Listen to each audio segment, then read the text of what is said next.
Gardeners World is now running for a full hour.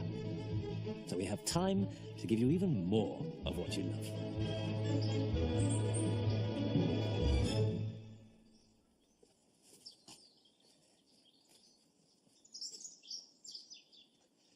Hello, welcome to Gardeners World.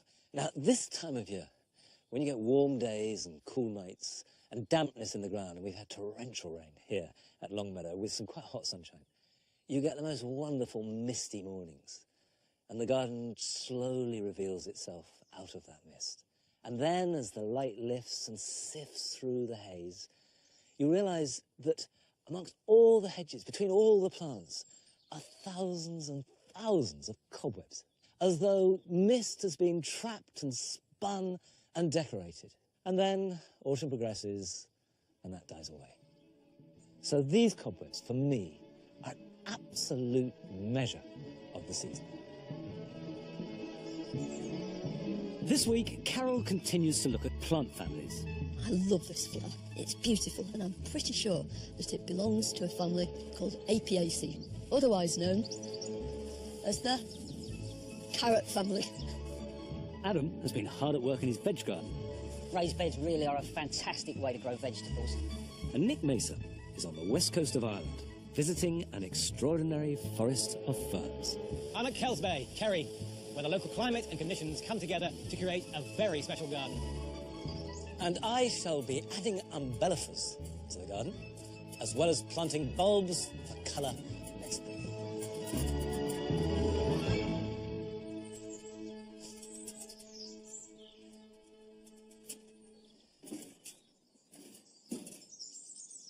I don't do fine grass. We've got lots of grass here at Longmeadow. Someone once said to me, you have lots of grass, but you don't seem to have a lawn. I like grass as a green filler between spaces. And sometimes it's lovely to walk on, and sometimes it's very useful as a path. But whether you are a fanatical greenkeeper, or whether, like me, you're fairly carefree about it, every now and then you do have to repair grass. And now is the perfect moment to do that. I'm just talking about repairing the bare patches that inevitably occur. The thing to do is to take a bare area like this and then just start by cleaning out any weeds. What is it, Nigel? Oh, it's gone back in. The first thing to do is just remove any obvious weeds. I've got a little dandelion there, that can come out. You can use a trowel, or I do actually, and this is toys for boys. This is a Japanese weeding knife, and it's made of very soft metal. So you could never get a sharp edge onto it, but it's brilliant for this type of thing. So you just cut in there like that and take it out. What do you want? Go on, off you go. Move. No? Okay, don't move. The next stage is to either fork it over, if it's very, very compacted and heavy, or if it's reasonably light soil, you can just use a scratch rake and just rake like that. But in fact, I don't think that's going to quite do the job. I'm going to just ramp it up a bit. Yeah, you see, that's making more of an impression. It's very dry underneath the tree. What do you think now? There we go. Go on, off you go. I've mixed up a bucket which is half sharp sand, half sieved garden compost. So if we just sprinkle some of that on, the compost is going to give a little bit of goodness, and the sand is going to help the drainage. And then rake it so it's a little level.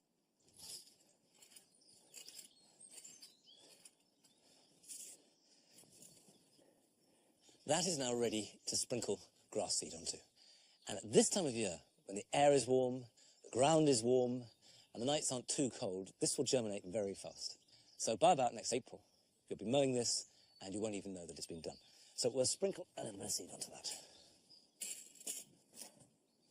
When you buy a packet of grass seed, always give it a good shake before using it, because all grass seed will be a mixture of different types of grasses.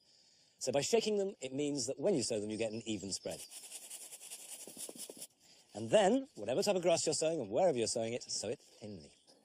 You can buy grass seed mixes now for fine lawns, for hard-wearing football pitches, for shade. So just take stock and choose the right seed. But in general, you won't go wrong if it's mainly ryegrass.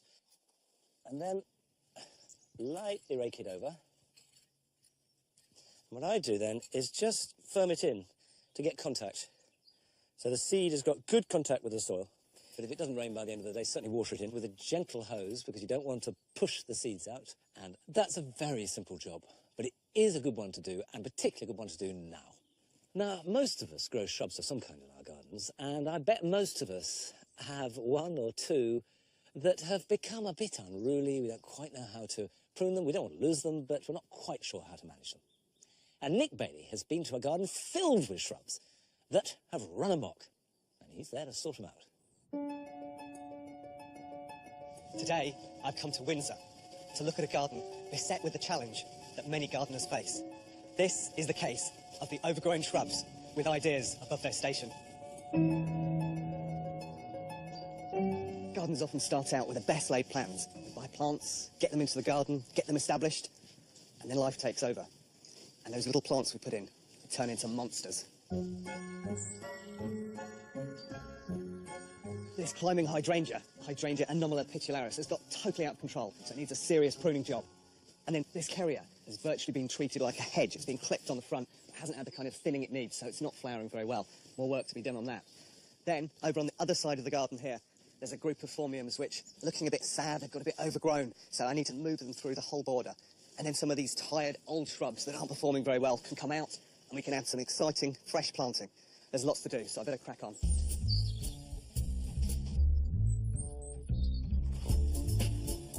Climbing hydrangeas are normally pruned in spring, where you take the old flower buds off, and then it allows these new shoots to produce during the year, which will give next year's flowers. However, this one is totally out of control. You can see it's come nearly a metre away from the fence, and so we need to do a really radical prune. This hydrangea won't necessarily rejuvenate brilliantly from very old wood. Now, if you're not sure, one of the easiest ways is to make a little scrape on the surface of the stem to see if there's any green underneath, or you can just make little cuts until you hit live growth. It's as simple as that. So the 3 Ds, dead, diseased and damaged wood, can come out at the same time. So each cut I'm making, I'm ensuring is about a centimetre ahead of a fresh bud or a fresh leaf. Having created this framework, next year we'll have a whole wall of foliage, and then the following year, a wall of flower. What I've decided to do over here is to leave this part of the plant unpruned, to let Hydrangea pitularis do what it does best, which is disguise things.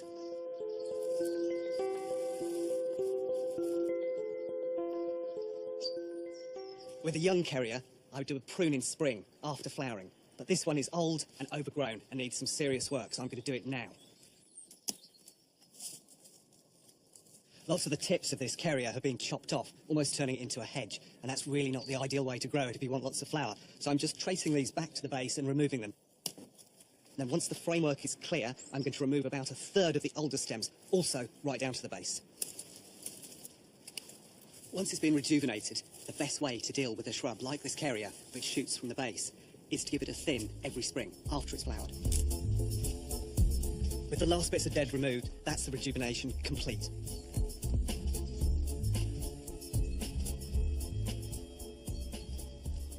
Passion flowers are beautiful, but this one is on the rampage and needs a bit of a gentle prune to bring it back under control. In front of it is a Hypericum and a Hebe, both of which are slightly past their sell-by date, so I'm going to take them out and replace them.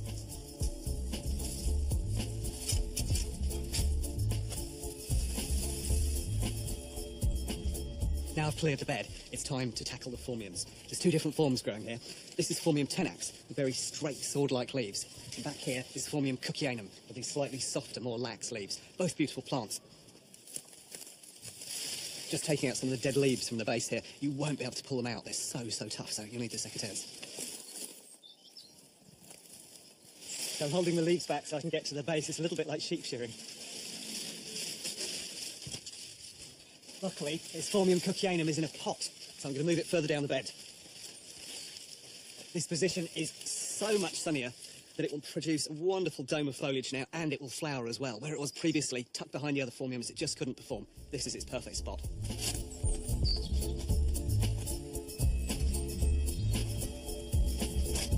Don't be afraid to use your boot if you're planting larger, stocky shrubs like this. It will just make sure that the soil firms in well around the root ball, and the plant can start to absorb moisture as soon as it's in the ground. Firm down in layers as you go. Don't be tempted to wait till the end and squash it all down the sides. Now I've planted the phormium, I'm going to add some extra plants into the bed to contrast and complement with its form and foliage. I've I've gone for Gora Pink Panache. It's brilliant for late colour, really fresh and zesty. Behind, we've got Milianthus Major, which makes a great contrast. Coming a bit further forward, the Russian sage, or Perovskia, and that's much lighter. A sedum, and anemone Honorine Joubert.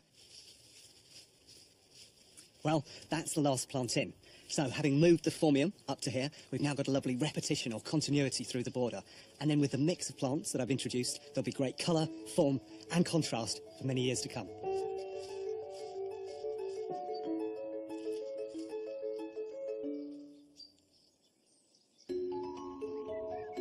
For the past few weeks, Carol has been visiting at RHS Rosemore in Devon to explore the range of plants within different plant families. I love this flower. It's beautiful, and I'm pretty sure that it belongs to a family called Apiaceae, otherwise known as the carrot family. Apiaceae are mainly annuals, biennials or perennials. Some are surprising, like the eryngium or sea holly, where the tiny flowers are arranged in a cone, often protected by spiky bracts. The family that we now call Apiaceae used to be called Umbelliferae. That's because of the shape of its flower heads. Umbra is the Latin for shadow, and each of these forms this sort of umbrella, if you like, this plateau.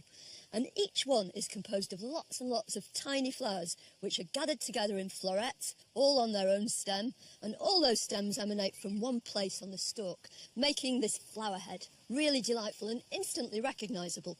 This is Amimagus, but this is parsley. And fennel too has this same sort of construction. There are a few exceptions, as there always are with plant families, to this rule, but when it comes to their seeds, they've all got the same sort of structure. Whether it's Selenum, that's the seed of this one, whether it's parsnips, Astrantes parsley, eryngiums or fennel, each seed is in two parts, and each seed contains just one single seed, as you can see when I break this parsnip seed apart. So whether we eat the seed itself or the vegetables that grow from them, this family contains lots of really important foods. But beware, there are a few really nasty poisons which also are members of the family. Hemlock is one of them, and we all know how poisonous that is.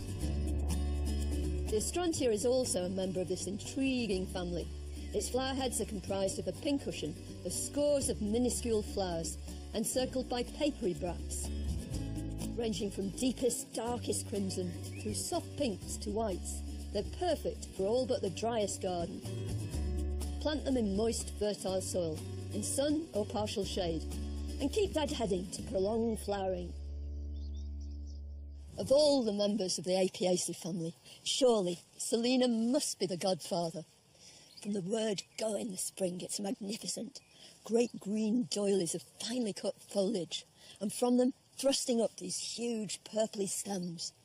Atop the stems, these great umbels of beautiful creamy white flowers. Many of the members of the family are biennials, short-lived, but not this plant. It goes on year after year. In common with the magnificent Selenum, the majority of the plants in this family are propagated from their seeds. One of the highlights of gardening is growing your own plants from seed, and if you've collected the seed yourself, so much the better.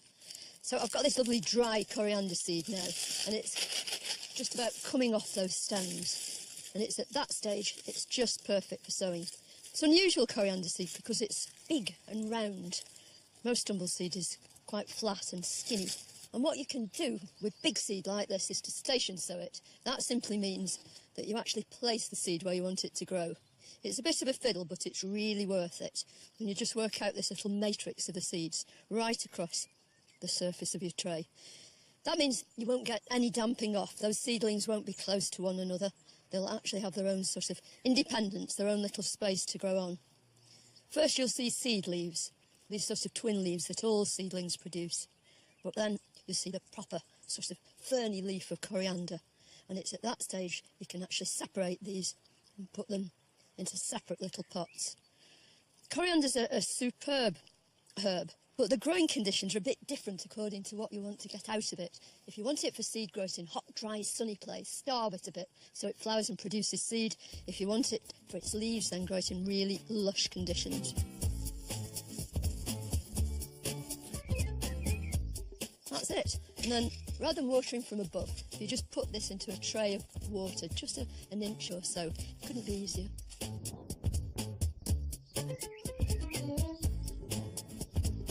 The umbel family, Apiaceae, has got all sorts of culinary plants in it, but also lots of ornamentals too. Of all the culinary plants, many of them are herbs, and this is my very favourite herb of all. It's dill. I love these fine, feathery leaves. They're almost invisible. They just make these lovely, soft sort of shapes. And the flower heads are just so beautiful, absolutely symmetrical, and covered with these tiny, bright yellow flowers. But whether you grow them because they're decorative or downright delicious, it's for sure that the umbel family, Apiaceae, has got lots to offer all us gardeners.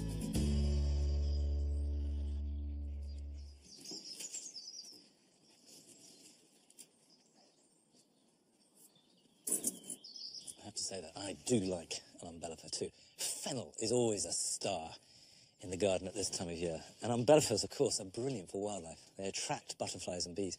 One of the things I like about fennel is if you get the seed and chew them, you get that lovely aniseedy flavour. And it's a great stomach settler. It really looks beautiful too, and will stay looking beautiful right into the new year. These become skeletons, bony memories of what they were in high summer, but beautiful. I've got here an umbellifer, which I often do have in the garden, but it comes and goes. It's called Angelica gigas. This is one of my favourite umbellifers of all, and I love it for two reasons. The first is obvious. It's this fantastic, rich plum colour that it has. The other reason that it's so good in the garden is that at this time of year, almost no other plant is so addictive for bees and hoverflies and butterflies. So fantastic for improving the wildlife in the garden, and also very beautiful. But it has one little quirky habit.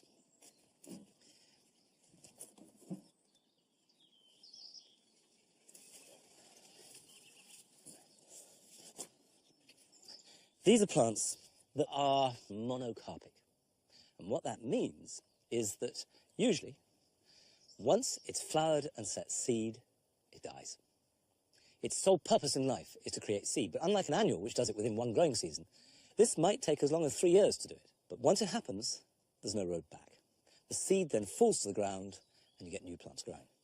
So if I wanted to have this colour next year, far better to plant one which doesn't have a flower stem than this which does.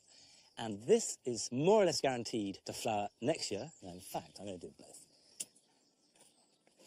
It's always a joy to plant into the dual garden because the soil is like fruitcake. It's rich and crumbly and yet holds moisture. Now, if you're a gardener and you love soil, that's a very, very beautiful thing.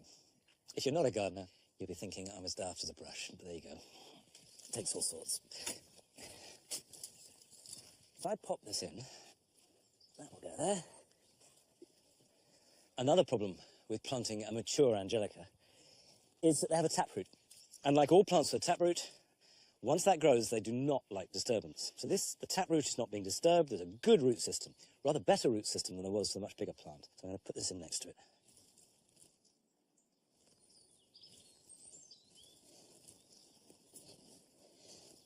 Of course, any plant, be it Angelica gigas or almost anything else, is going to be overshadowed by these bananas in full glory. And they are unbelievably exotic and dramatic. But Nick Mesa has been to see exotic plants of a very different type. And what he found really truly is breathtaking. I'm at Kells Bay, Kerry, where the local climate and conditions come together to create a very special garden. A few weeks ago, I promised you a rainforest. Well, that's what I've come here to see. Kells Bay Garden is on the extreme southwestern tip of Ireland and covers 18 hectares. It's very naturalistic in style, thanks to a late Victorian craze for wild-looking gardens. They mix native and exotic plants together informally under the shelter of trees. The garden lies in a coastal valley which follows the course of a beautiful river which flows out to the sea. Even the river looks like it's flowing with Guinness. The water stained brown by peat which lies on the rain-drenched mountains that lie inland. With up to 2 metres of rain falling every year, the climate here just about qualifies as temperate rainforest. And parts of the garden really do look like a jungle. In the mild, moist atmosphere, plants here don't just grow on the ground, they grow on each other. Here, a group of native ferns jostle for position as epiphytes. Epiphytes are adapted for an aerial lifestyle. They perch on the branches of trees and shrubs, but are not parasites. They absorb moisture from humid air and often send their roots into damp moss instead of soil. Mosses and ferns blanket the trees and the rocks here, creating a living emerald carpet, just as they do in the forests of Costa Rica or New Zealand. For me, of all the plants that hail from rainforests, the most evocative and spectacular are tree ferns. And here at Cowes Bay, they thrive in a way almost unequalled in the British Isles. But through the gates to this walled garden lies something I think most of you have never seen before.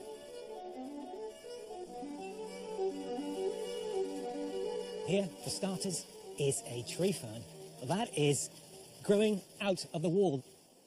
This has come here from a spore, a minuscule spore. It has germinated within the wall, and what's so fascinating is that this trunk is not made of wood. It's made entirely of roots.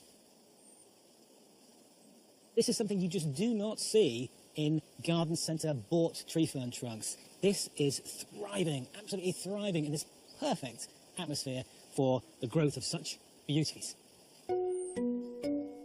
Here is something quite extraordinary. Over 600 tree ferns, all over a century old. They just go on and on and on.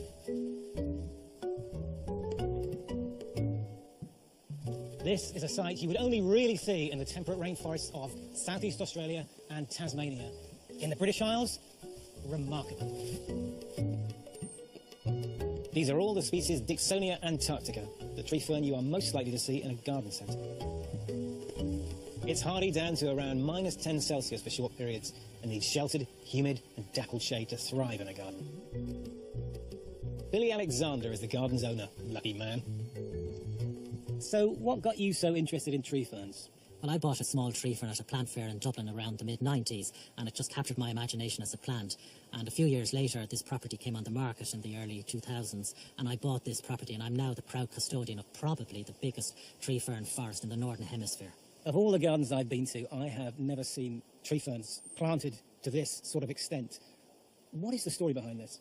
Well, my understanding is this tree fern here is about 120 years old, planted in the 1890s, and we believe that this is the mother plant of the tree fern forest outside there, which comprises about 4 to 5 acres of hundreds and hundreds of mature tree ferns, all over 12 foot tall. So you're telling me that the entire garden and estate has been populated by this one tree fern? Yes, this is the one. Who would have thought one tree fern could spawn 1,000 and fill an entire garden?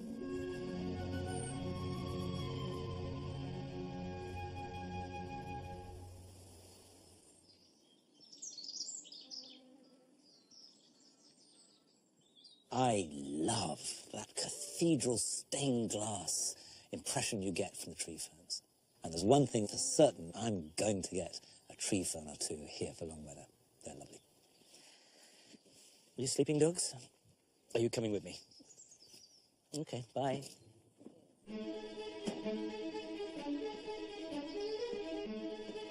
Now, coming up, Jane Moore visits a small garden by the sea that is full of character. I have a picture of what I want to create and what I want to do, and it's got to be there tomorrow. We've got carrots with character too, enormous ones. This is the most exciting bit. But first, we visit Adam Frost as he continues his odyssey of creating a garden around his beautiful house in Lincolnshire.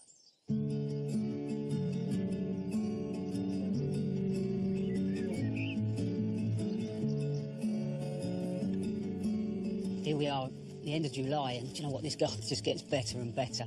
It's the light levels in the morning and the light levels in the evening are absolutely fantastic. And it makes the greens just sort of shine. I get here and I more or less have to stop for 5 minutes to actually enjoy, I suppose, just peace. This orchard is absolutely full of atmosphere. There's over 40 known local varieties down here in South Lincolnshire, and I'm really, really hoping that I've got one of them in behind me. What I'm going to do now, though, actually, do you know what, is leave until September, have a really good feast off them. Kids are going to enjoy them, and then we'll give them a really good prune in the winter.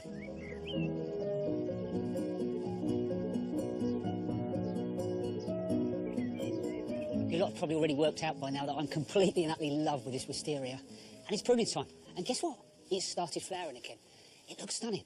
So I haven't got the heart to prune it. I'm going to have to leave it another couple of weeks. But you look at it now, it looks completely different with the flowers and the foliage. But also there's a beautiful bronze tinge to the tips. And the scent is wonderful.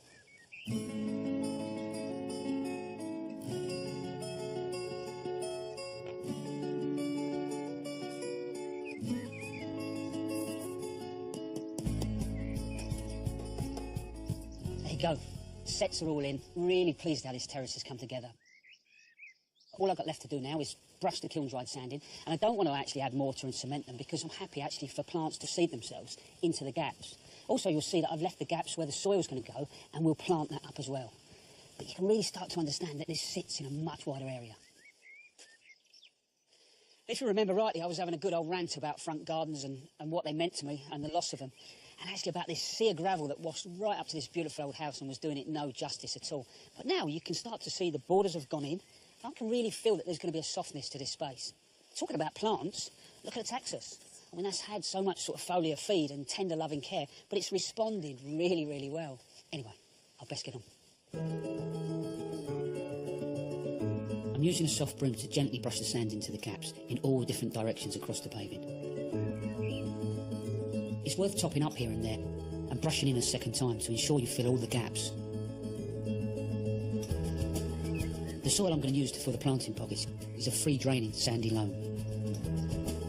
It's a perfect soil mix for the plants that I hope are naturally going to seed themselves and flow through this area. In the veg garden I've been cracking on with the hard landscaping. I've dug out for levels and a low retaining wall is now in place. I'm now at the stage to build the different beds and borders in which I'm going to grow all sorts of goodies. Raised beds really are a fantastic way to grow vegetables in any garden, but especially in a small garden. It doesn't matter about your soil because you're raising everything up. You can constantly improve the soil. You can get more crop into the space. So for me, they're absolutely brilliant. So what I've used here is what they've described online as half sleepers. So good, sturdy piece of timber, but the most important fact for me is they're pressure treated. So that means actually they're good for outside. They're going to see that test of time and they're not going to rot away quickly. Sizes I've used, really, about 200 deep, which is 6 inches, by about 50 mil wide. But you can use whatever you want. For me, what this does, it's not as wide as a main sleeper, so it gives me a little bit more planting space inside. And then here in the corner, I've used these posts. You might be wondering why they're sticking up in the air. They work in 3 or 4 fold, really. One is they're fixed into the ground, so they give me sort of sturdiness in the corners. And what I've done is actually I've drilled each corner to hold everything together. But I've drilled through them as well. And you'll see what I can do is put a rope through each post. It means I can put a net or a fleece over the top. And one thing that really annoys me in the garden is when you're dragging the hose pipe around and all of a sudden it's gone up the edge and it's across the veggies. So actually this will stop that happening. And last but not least, you know when you're getting on a bit and actually you've been weeding all day and you might just need a hand to get up. So what I've done here is I've concreted them in, so that's a ballast and cement mix, about 8 to 1. That'll hold them in nice and firm. I'm going to paint them in a wonderful sort of deep grey colour, which will be a fantastic contrast to my Corten plants. So the veg garden's not the only place I'm going to be growing edibles. I've got this idea for this wonderful big old border here and this south-facing wall. I suppose it's food for free, but it's a taste of the unexpected. My plan is to plant a border that connects the veg garden with the breakfast terrace and continues that edible theme. I want to play with that whole idea of food that you can forage from the wild. But not just from this country. I want to use plants from across the world and take advantage of the warm microclimate on this south-facing wall.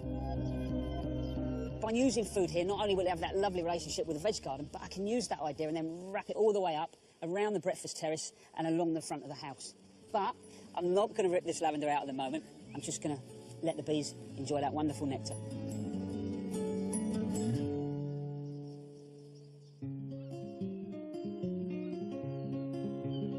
Jane Moore has been across Britain looking at inspiring planting and design in small gardens. This week, she's near Seaford in East Sussex. With With the sea only a stone's throw away, it's easy to see where this gardener got his inspiration. But I bet there have been a few battles with the elements along the way.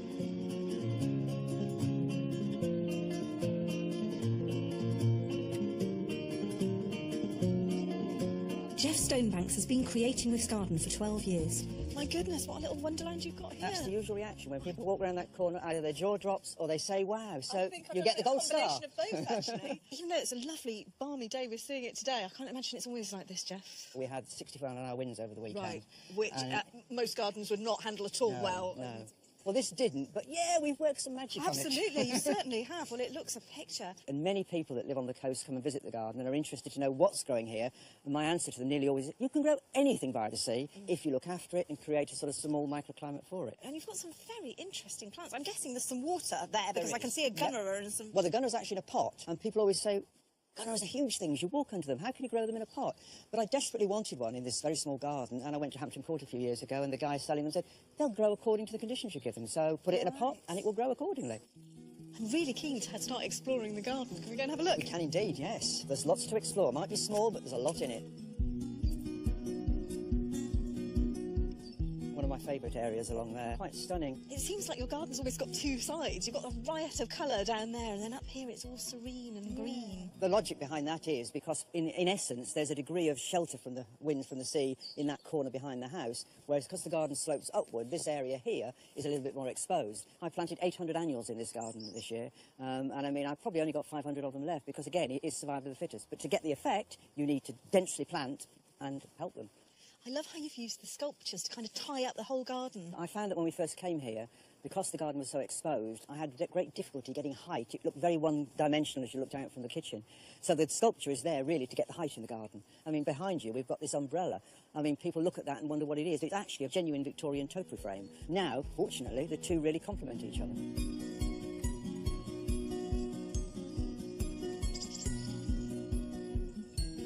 I love all these little corners that you've developed. This is particularly nice with the aeoniums and the echeverias. Yeah, I mean, it's one part of the garden that I think you could reproduce anywhere because it's really perfect for a small courtyard garden, for a patio, or even a balcony, to be honest. And, of course, they're always great in a small pot, aren't they? Yeah, I mean, there's lots of small pots here with different things, particularly in the tray there. But I mean, another nice addition is this chair, which cost me £1 from the local tip.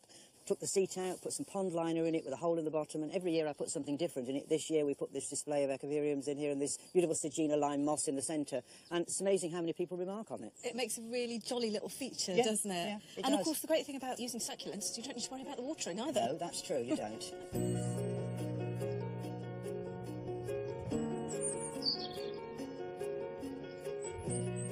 Oh, I love this little framed area, but they all look like annual bedding plants. I mean, if you saw this area in May, you'd get a real surprise because it's this beautiful set of steps that you can no longer see because I've just covered each side of it with a number of pots. There are about 10 large pots that line these steps, and I just fill them with annuals. I have a picture of what I want to create and what I want to do, and it's got to be there tomorrow. So that's why I use these pots and the annuals because, OK, it takes time for them to grow, but I can see what I want, and it turns out pretty spectacular. It's pretty spectacular, as you say.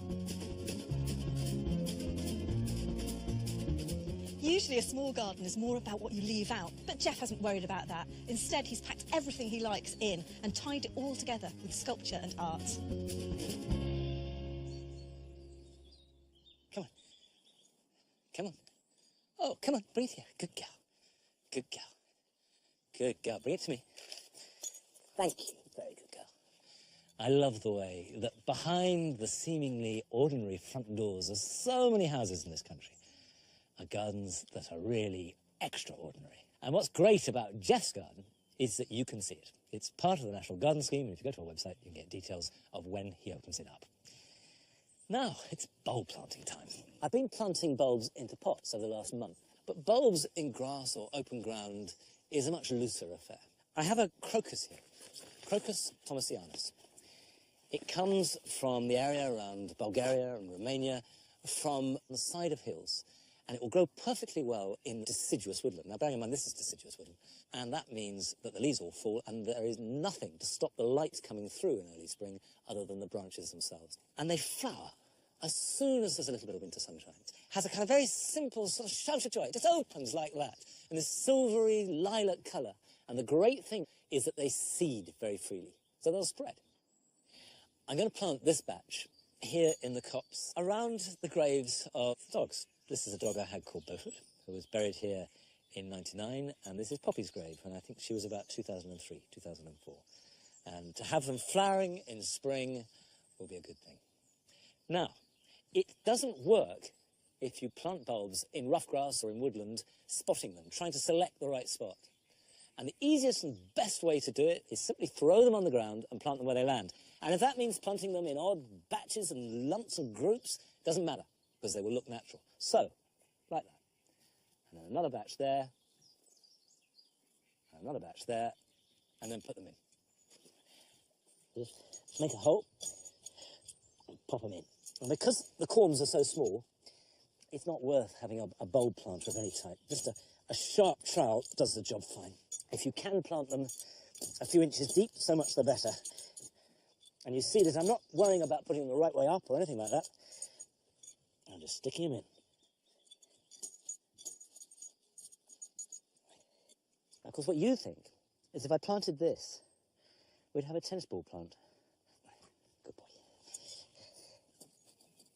When you're planting any bulb into rough grass, you are making one commitment, and that is not to cut the grass until the foliage of the bulb, whatever it might be, has fully died back.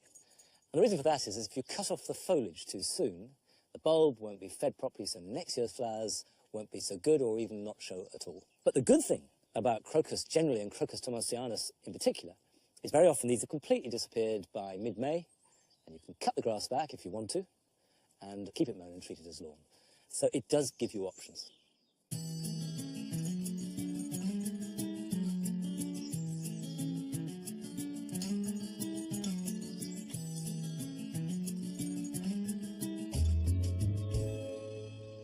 The whole point of this kind of planting is it takes you to that space where the tightly controlled world of horticulture meets the looseness of the natural world.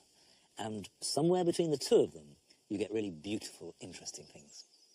However, sometimes the tightly controlled world of horticulture is something to be celebrated.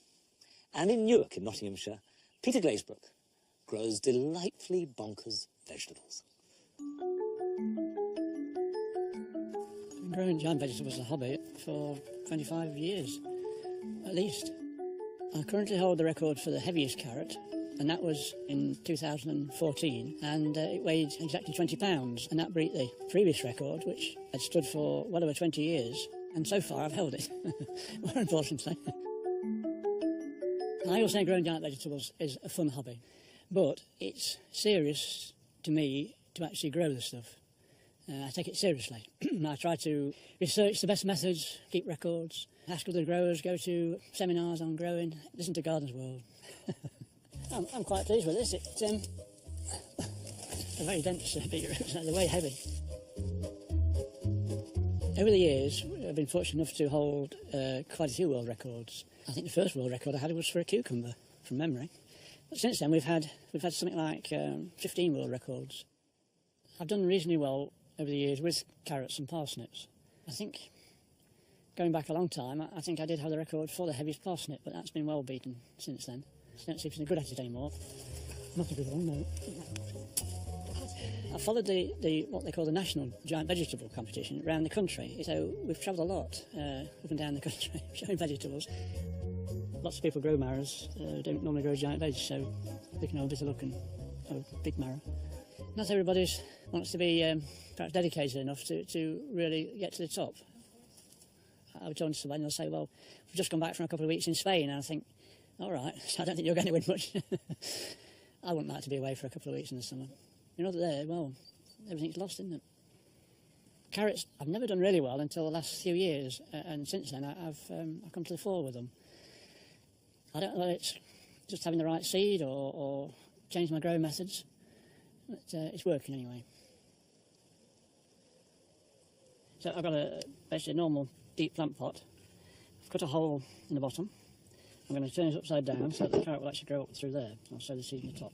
You can really grow a big carrot from seed that you can buy from a dedicated seed merchant. And if you can get a good strain of long carrot, really anybody could grow a big carrot. I've gained, I think, over the years with my weights by starting early in the greenhouse.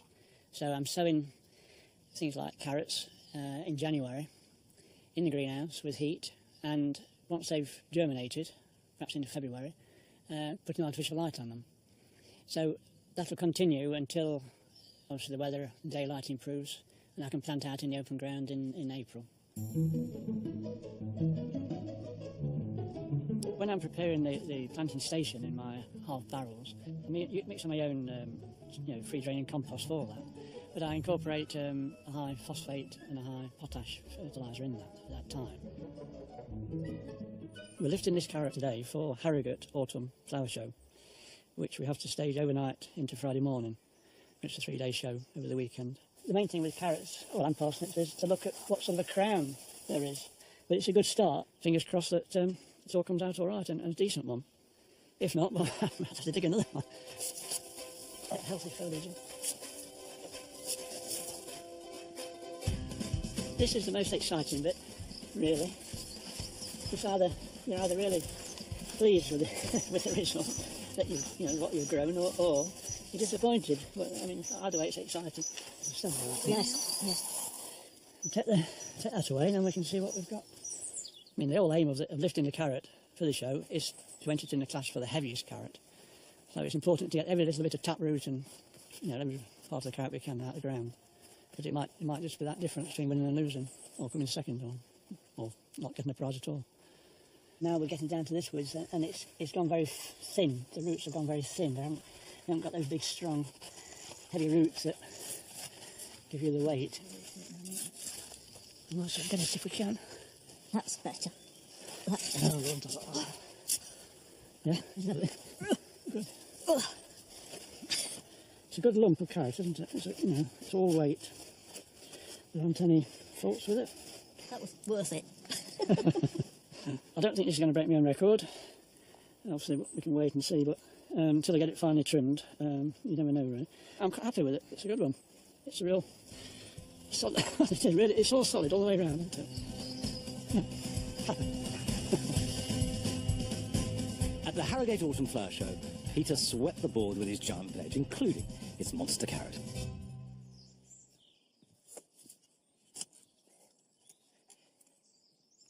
I don't think Peter is going to be troubled by my carrots.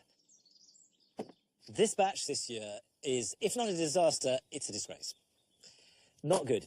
There was very, very poor germination, and those that did germinate and grew never quite took off. And to be honest, I'm not quite sure why, because we had a very good carrot crop last year. That is pathetic. Pathetic.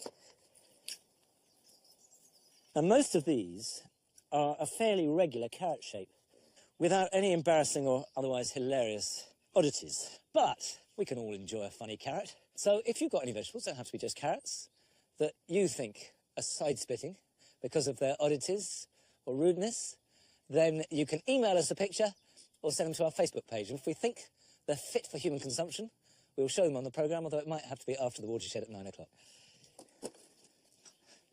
The turnips and the kohlrabi are doing very well. There you go. And you just take off the foliage, like that. And if you grate that, you can eat it raw. And then the turnips have grown really fast. Now, I love turnips.